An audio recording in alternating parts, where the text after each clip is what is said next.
Hello everyone, this is Dr. Asif Khan and I am back with another video from class 11th, and today we will discuss the fifth kingdom, that is kingdom Animalia according to R.H. Whittaker classification. So kingdom Animalia, it's a huge kingdom because it consists of number of animals. अब ये तो understood है कि number of animals means number of diversity. So this kingdom belongs number of diverse form of organism. अब इस diversity of animals को, इस wide range of animals को classified किया गया है on the basis of some fundamental features. वो fundamental features इतने important हैं कि अगर आपने वो सारे fundamental features समझ लिए तो किंगडम एनिमेलिया को क्लासिफाई करना बहुत इजी हो जाता है, क्योंकि आप एक चीज तो जानते हैं ना, kingdom animalia it's a kingdom and इसके जो सब डिविजन्स हैं वो फाइलम में है, क्लास में है एंड सुपर क्लास में, बट मेजॉरिटी फाइलम्स में है. और फाइलम को समझने के लिए आप एक चीज पे फोकस करिए, that is the fundamental features. अगर आपने फंडामेंटल फीचर समझ लिए तो हर एक फाइलम के कैरेक्टरिस्टिक्स को समझना बहुत इजी हो जाता है. सो इस किंगडम एनिमेलिया में वेराइटी ऑफ ऑर्गेनिज्म है या डाइवर्सिटी ऑफ ऑर्गेनिज्म है, बट स्टिल उस डाइवर्सिटी ऑफ ऑर्गेनिज्म को हम क्लासिफाइड करेंगे in a very simplest form on the basis of some fundamental features. So video बहुत इंपॉर्टेंट होने वाला है, बहुत इंटरेस्टिंग होने वाला है, क्योंकि अगर ये लेक्चर आपको समझ में आ गया तो आने वाले जितने भी लेक्चर्स होंगे related to phylums of kingdom Animalia वो बहुत इजी हो जाते हैं, क्योंकि सब कुछ इसी पे बेस्ड है. तो किंगडम एनिमेलिया स्टार्ट हुआ था from the organisation of multi cellular organism. अब ये चीज तो पता है ना कि फंगाई में भी मल्टी सेलुलर ऑर्गेनिजम्स का ऑर्गेनाइजेशन है, प्लांटे में भी एंड एनिमेलिया में भी. बट ये जो ग्रुपिंग था, ये जो असेंबलेज था मल्टी सेलुलर ऑर्गेनिजम्स का, मल्टी सेलुलर ऑर्गेनिज्म मींस मेटाजोअन. तो ये मेटाजोअन्स क्यों डिफर थे फ्रॉम द प्लांट्स, क्यों डिफर थे फ्रॉम द फंगस, अब वो सारे फंडामेंटल फीचर्स को डिस्कस करके ये चीज भी आप समझने वाले हैं. तो एक चीज तो क्लियर है ना, that kingdom Animalia includes multi cellular organisms and hence called मेटाजोअन्स.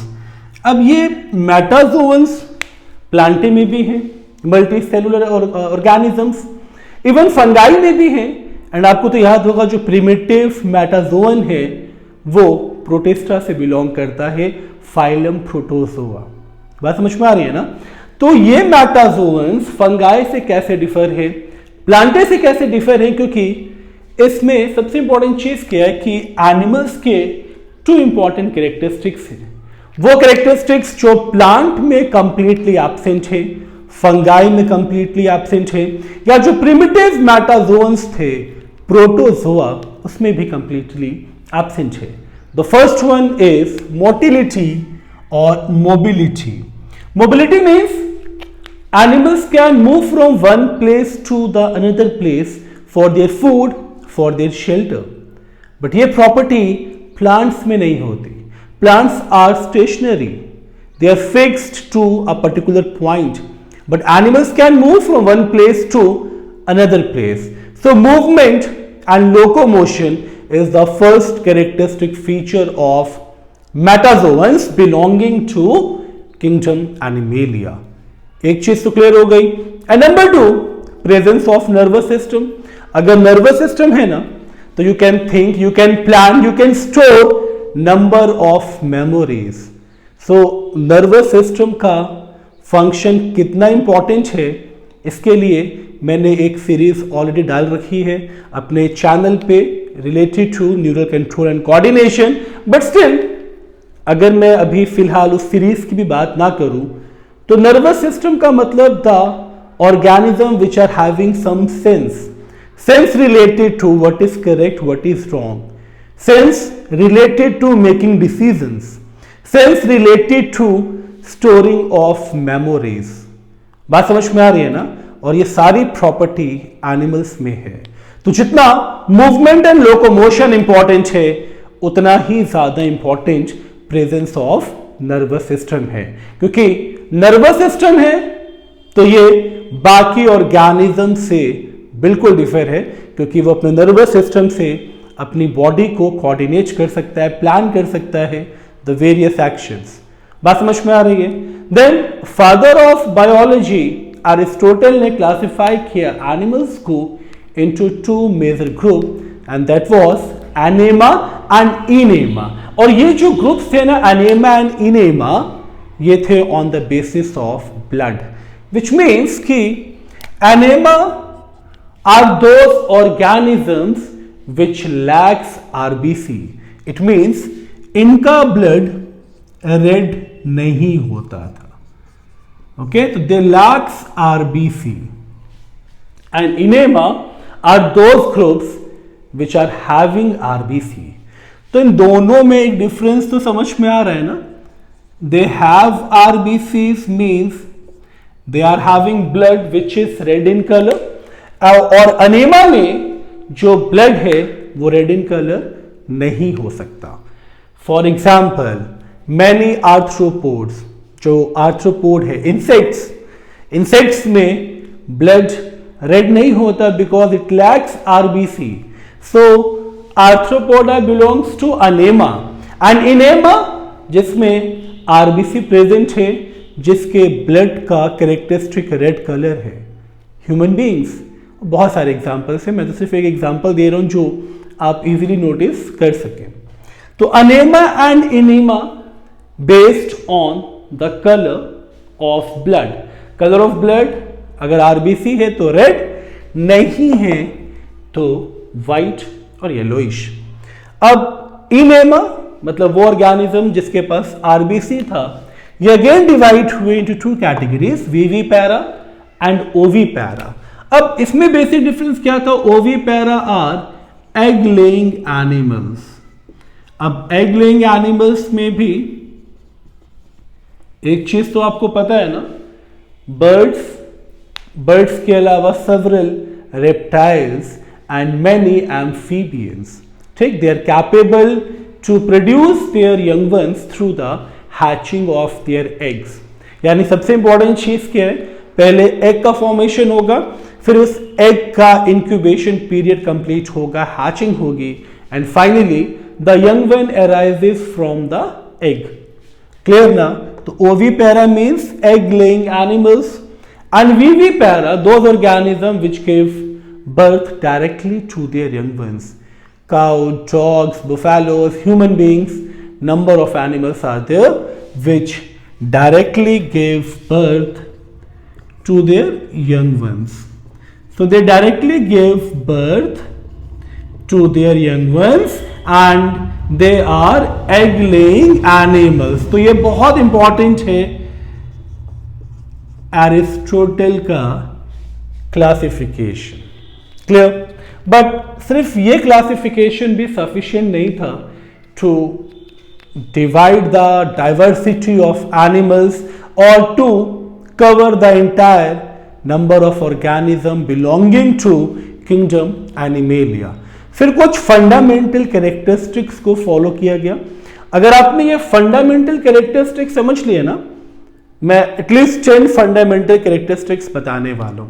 तो ये 10 फंडामेंटल कैरेक्टरिस्टिक्स आप हर एक फाइलम को एक्सप्लेन करने के लिए यूटिलाइज कर सकते हो, क्योंकि अगर आपने ये समझ लिया तो सारे फाइलम्स बहुत इजी हो जाते हैं। फॉर एग्जांपल कुछ फंडामेंटल कैरेक्टरिस्टिक्स में the first one is level of organisation. अब स्टार्ट करते हैं from the multi cellular organisms and their organisation. So we are having 4 type of organization in kingdom Animalia. The first one is cellular level. Cellular level का मतलब body में cell aggregation तो है but ये grouped नहीं होगा tissue में। तो cells aggregates but do not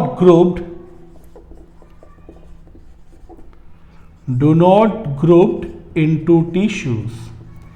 तो ये टिश्यूज में ग्रुप्ड नहीं होंगे और पूरी बॉडी सिर्फ सेलुलर एग्रीगेशन पे ही बेस्ड है। एग्जाम्पल इज पॉरीफेरा, ठीक है, this is your first phylum. तो इस फाइलम में सिर्फ सेलुलर एग्रीगेट्स होता है, टिश्यू का फॉर्मेशन नहीं होता। The next one is tissue level. अब ये तो अंडरस्टूड है कि टिश्यू लेवल में cell aggregates to grouped into tissue, यानी इन ऑर्गेनिजम्स में टिश्यू का फॉर्मेशन तो होगा बट टिश्यू ग्रुप्ड होके ऑर्गन्स में कन्वर्ट नहीं होगा। तो टिश्यू लेवल में cell groups into tissue, cells grouped into tissue but not in the organs, यानी सेल ग्रुप होके ऑर्गन्स डेवलप नहीं करेगा। एग्जाम्पल निडेरिया, जिसमें हाइड्रा भी आता है, okay.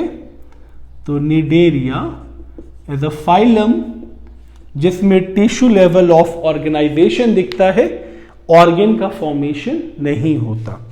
The third one organ level. Organ level का मतलब अब टिश्यू ग्रुप्ड होगा तो ये अंडरस्टूड है, tissue grouped into organ but organ system नहीं बनेगा। हार्ट का फॉर्मेशन तो होगा बट सर्कुलेटरी सिस्टम नहीं बनेगा। टेस्टिस का फॉर्मेशन तो होगा बट रिप्रोडक्टिव सिस्टम नहीं बनेगा। ऐसी ब्रेन का फॉर्मेशन होगा बट नर्वस सिस्टम नहीं बनेगा। तो organ and organ system are two different things. तो ऑर्गन लेवल में tissue grouped into organs but not into organ system. तो tissue grouped into organs but not in organ system. And इसका example platyhelminthes, okay? Example is platyhelminthes.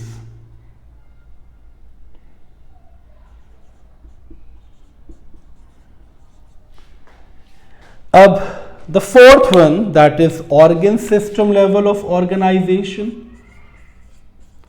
और organ system level of organization का मतलब बहुत simple है कि organ grouped into organ system.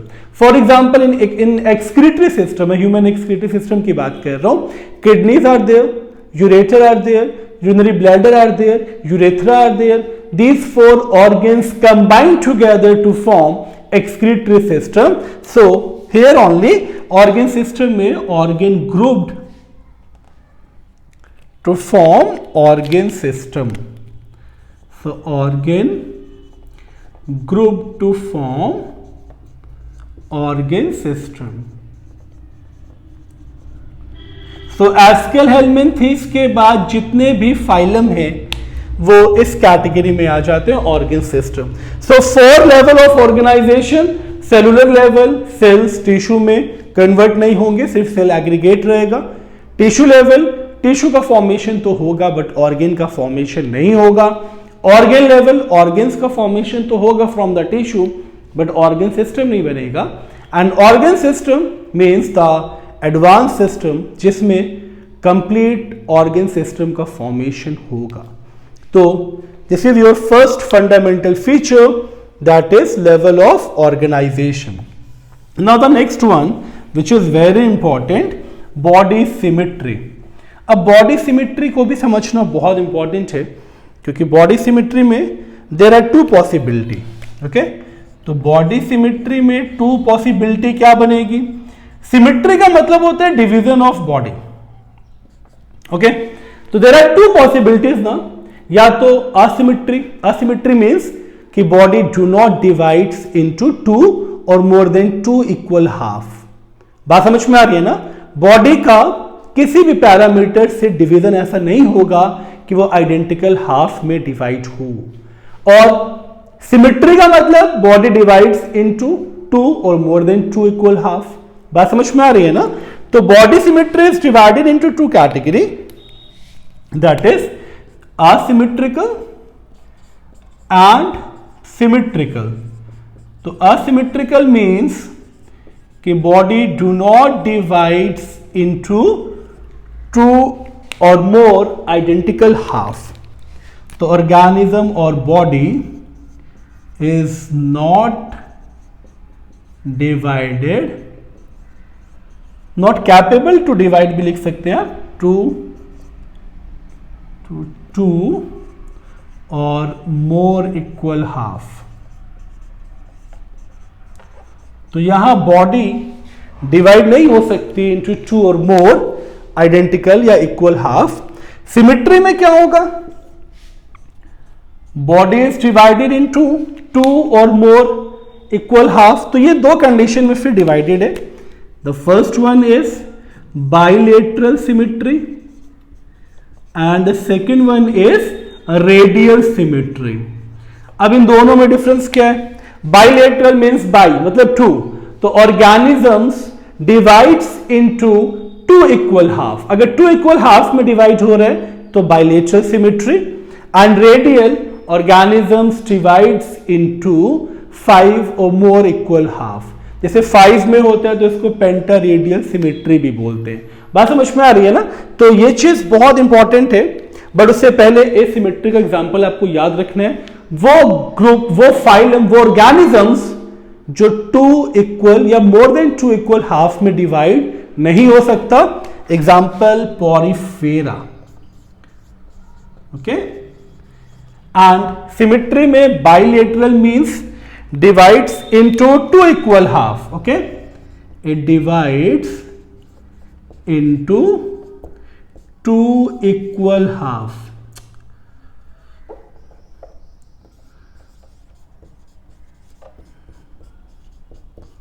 और यहां body divides into more than 2 equal half, more than 2 equal half. Okay, like starfish में, starfish shows pentaradial symmetry, यानी स्टारफिश को आप 5 इक्वल हाफ में डिवाइड कर सकते हो। This is symmetry. बात समझ में आ रही है ना? तो रेडियल सिमेट्री का मतलब 5 आइडेंटिकल हाफ।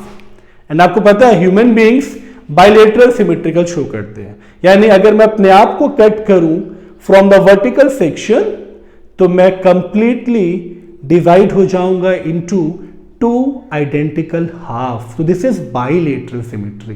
बात समझ में आ रही है ना? So the second fundamental characteristic was body symmetry which divides into asymmetry and symmetry. तो ये भी इजी था। अब the third fundamental category body plan. And body plan भी इतना इंपॉर्टेंट है कि मैं उसको भी यहां कवर करना स्टार्ट करूंगा। ये थोड़ा सा एक्सपैंड करके चलना है, अदरवाइज ये टॉपिक आपको समझ में नहीं आएगा।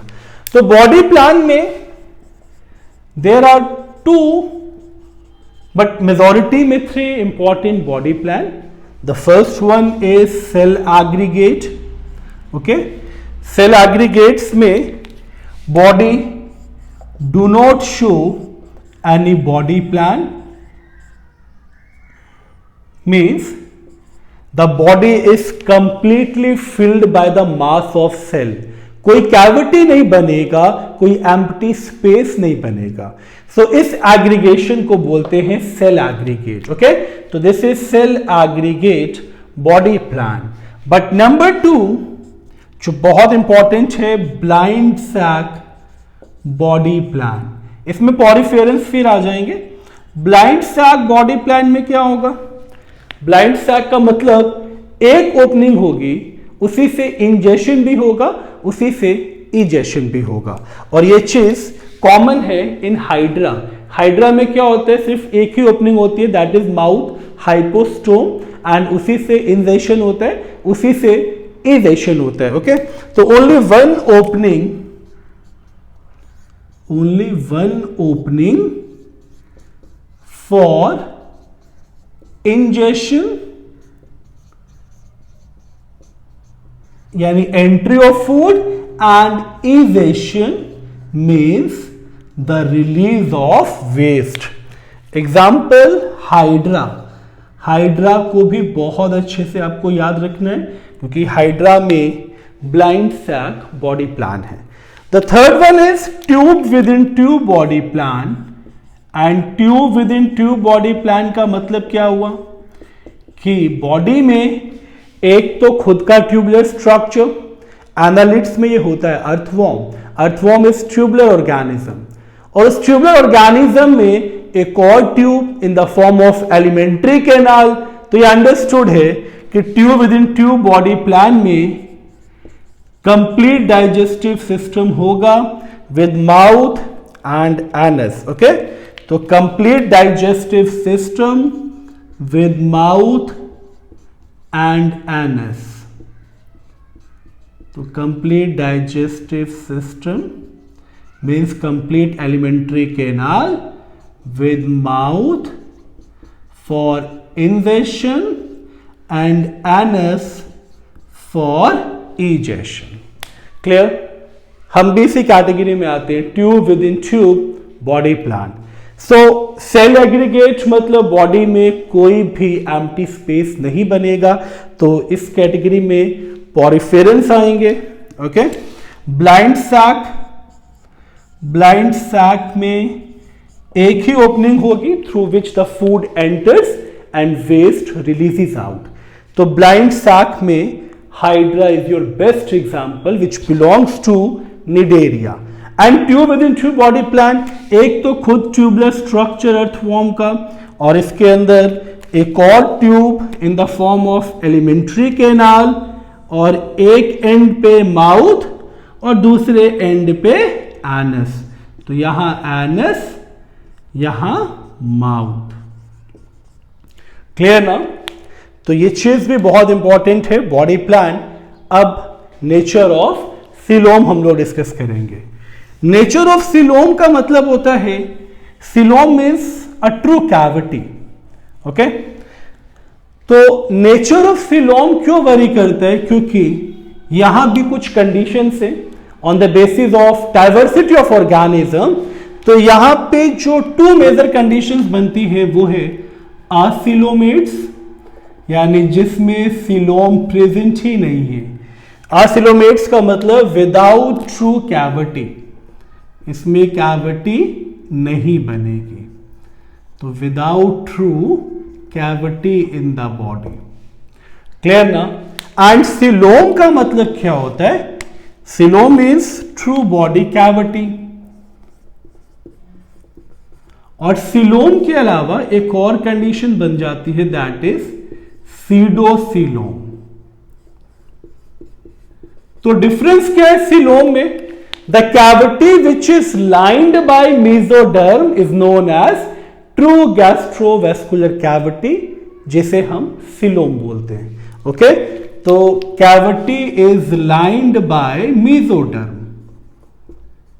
Cavity is lined by mesoderm. Clear ना?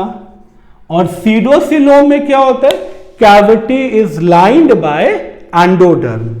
तो यहां पे cavity is lined by, cavity मतलब gastrovascular cavity is lined by endoderm. Okay, अब इस चीज को भी हम लोग डायग्रामेटिक एक्सप्लेनेशन से समझ सकते हैं. देखिए, अगर ये किसी ऑर्गेनिज्म का ट्रांसफर सेक्शन मैंने लिया है, तो ट्रांसफर सेक्शन को ऑब्जर्व करने के बाद ये आपका एक्टोडर्म बन जाएगा. ओके, देन एक्टोडर्म के बाद the second covering is mesoderm, and mesoderm के बाद सीलोम. तब तो ये ट्रू सीलोमिक कैविटी है. ओके, क्योंकि मेसोडर्म से लाइंड है. बट सेम कंडीशन हम यहां लें, ectoderm, then mesoderm and then endoderm. तो ये एक्टो हो गया, ये मेसोडर्म और ये एंडोडर्म. और एंडोडर्म से लाइन है ये कैविटी, ये जो स्पेस है this is lined by endoderm.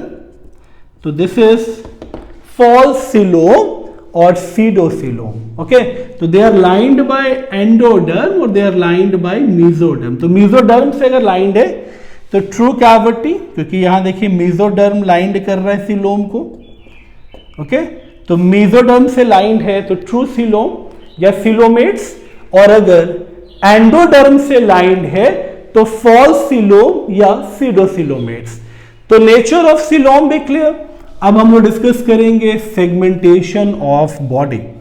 Segmentation भी बहुत इंपॉर्टेंट है और ये इसलिए इजी हो जाता है क्योंकि दो कंडीशंस बनेंगी यहां पे, या तो ये अनसेगमेंटेड होगा, तो बॉडी को हम किसी भी फॉर्म में सेगमेंट्स में डिवाइड नहीं कर सकते, या सेगमेंटेड होगा। तो सेगमेंटेड में भी कंडीशंस क्या है, इसमें सबसे बेस्ट एग्जांपल आप ह्यूमन बींग्स का ले सकते हैं। हमारी बॉडी 4 सेगमेंट्स में डिवाइडेड है, तो सेगमेंट्स में अगर मैं एग्जांपल लूं ह्यूमंस का, तो ह्यूमंस के पास 4 सेगमेंट है। 4 सेगमेंट्स कौन कौन से? पहला है आपका हेड, फिर दूसरा नेक, तीसरा बॉडी एंड चौथा है टेल। तो head, neck, body and tail, these are the 4 segments. तो मीन्स हमारी बॉडी सेगमेंटेड है। सिमिलरली अगर आप प्लैटीहेल्मिन्थीस और एनालिडा को रिलेट करें, या एस्केलहेल्मिन्थीस और एनालिडा को रिलेट करें, देखिए एक तरफ एस्केलहेल्मिन्थीस में भी राउंड वॉर्म आता है ना, तो इसमें भी राउंड वॉर्म्स आते हैं लाइक अस्कैरिस। और एक तरफ एनालिडा में भी राउंड वॉर्म आता है, बट ये राउंड वॉर्म अलग फाइलम में क्यों है?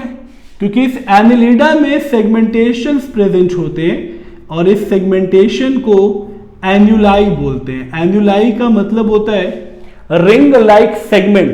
तो because of ring like segments Annelida को सेपरेट फाइलम में प्लेस किया गया। दोनों ही वॉर्म है ना, बट यहां पे क्या है, रिंग लाइक सेगमेंटेशन से, और इन सेगमेंट्स को एनुलाई बोला जाता है, तो फाइलम एनालिडा बन गया। ये अनसेगमेंटेड है, यानी इसमें सेगमेंट्स प्रोमिनेंट नहीं है या एब्सेंट है, तो उस कंडीशन में ये वॉर्म अनसेगमेंटेड हो गया। एस्केलहेल्मिन्थीस में भी राउंड वॉर्म आता है, राउंड वॉर्म अनसेगमेंटेड है, बट अर्थ वॉर्म सेगमेंटेड है। तो सेगमेंटेशन भी बहुत इंपॉर्टेंट है। अब नेचर ऑफ स्केलेटल डिस्कस करेंगे हम लोग। स्केलेटल सिस्टम भी 2 पार्ट्स में डिवाइडेड है जो कि बहुत इंपॉर्टेंट है। एक है आपका एक्सोस्केलेटन और एक है आपका एंडोस्केलेटन। तो एंडोस्केलेटन में bone and cartilage present inside the body. Human beings और जितने भी लार्ज एनिमल्स है, दे आर हैविंग एंडोस्केलेटन, यानी bones and cartilage are well protected inside the body. Exoskeletal में skeletal system present outside the body. Okay, तो इसमें bone and cartilage present inside the body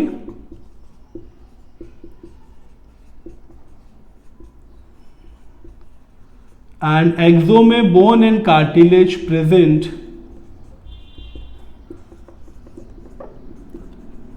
outside the body.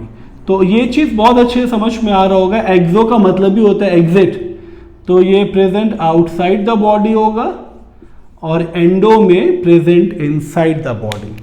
So segmentation भी clear, nature of skeletal system भी clear, ये भी चीज बहुत important है इन द फंडामेंटल कैरेक्टरिस्टिक। अब इसका reproduction and pattern of development. तो रिप्रोडक्शन भी 2 मेजर पार्ट्स में डिवाइडेड है, और ये चीज तो शायद आप लोग बहुत पहले से पढ़ते आ रहे हो। Reproduction is divided into 2 category, okay, asexual and sexual. But यहां सेक्सुअल को ज्यादा इंपॉर्टेंस इसलिए देना है क्योंकि रिप्रोडक्शन का मतलब इस बेसिस पे डिवीजन, और ये जो बेसिस है सेक्सुअल रिप्रोडक्शन में वो है क्या, या तो एनिमल्स एक्सटर्नल फर्टिलाइजेशन करेगा, many reptiles, many fishes, many amphibians, जिसमें गैमीट का फ्यूजन बॉडी से बाहर होता है in the medium of water, तो उन कैटेगरीज वाले एनिमल्स को एक्सटर्नल फर्टिलाइजेशन में रखा जाता है। क्लियर ना? और दूसरी कैटेगरी क्या है? Internal fertilization, where the complete embryonic development takes place inside the body. तो बस यहां पे एक चीज आपको याद रखनी, यहां पे एम्ब्रियोनिक डेवलपमेंट और the fusion of gamete, formation of zygote सब कुछ बॉडी के बाहर होगा। यहां फ्यूजन ऑफ गैमीट से लेके एम्ब्रियोनिक डेवलपमेंट तक सब कुछ बॉडी के अंदर होगा। सेकंड मैंने मेंशन किया यहां पे पैटर्न ऑफ डेवलपमेंट। तो पैटर्न ऑफ डेवलपमेंट भी 2 पार्ट्स में डिवाइडेड है। तो पैटर्न ऑफ डेवलपमेंट में एक बहुत सिंपल सी चीज क्या है, there are 2 modes of development, एक है इनडायरेक्ट और सेकंड है डायरेक्ट। तो इनडायरेक्ट एंड डायरेक्ट में एक बहुत छोटा सा डिफरेंस है। इनडायरेक्ट में डेवलपमेंट होगा थ्रू द लार्वल स्टेज। तो यहां पे लार्वे स्टेज डेवलप होंगी, लार्वा से then pupa, then development into a new individual. तो development through the larva stage. और यहां पे ऐसा कुछ नहीं है, डायरेक्टली डेवलप होगा into new ones, direct develops into new ones. ये भी चीज क्लियर? तो reproduction and pattern of development भी क्लियर। अब प्रेजेंस और एब्सेंस ऑफ नोटोकॉर्ड्स। अब नोटोकॉर्ड्स में भी 2 इंपॉर्टेंट कैरेक्टरिस्टिक्स हैं, या तो नॉन कॉर्डेट्स हैं, फाइलम पॉरीफेरा से लेके इकाइनोडर्मेटा तक जितने भी फाइलम्स हैं सब नॉन कॉर्डेट्स हैं, किसी में भी नोटोकॉर्ड प्रेजेंट नहीं है। और जिसमें नोटोकॉर्ड प्रेजेंट है उसमें भी फर्दर डिवीजन है, क्योंकि अगर कॉर्डेट्स प्रेजेंट है, कॉर्डेट का मतलब ही हो गया कि नोटोकॉर्ड या तो थ्रू आउट द लाइफ रहेगा या रिप्लेस्ड हो जाता है during the developmental stage by a vertebral column. तो कॉर्डेट्स में कुछ कैटेगरीज और बन जाएंगी, मैं इस चीज को भी यहां कवर करूंगा क्योंकि ये बहुत इंपॉर्टेंट है, तो इसको हम लोग शॉर्ट में कवर नहीं कर सकते। तो एक तो कैटेगरी हो गई non chordates, means the absence of notochord. Clear ना? इसमें complete absence of notochord. And the second category is chordates, and chordates में भी there are 3 important characteristics. Cephalochordate means the chordate present or the notochord present in the head part. Then urochordates, urochordates में the notochord present in the tail, and vertebrates में notochord gets replaced by vertebral column.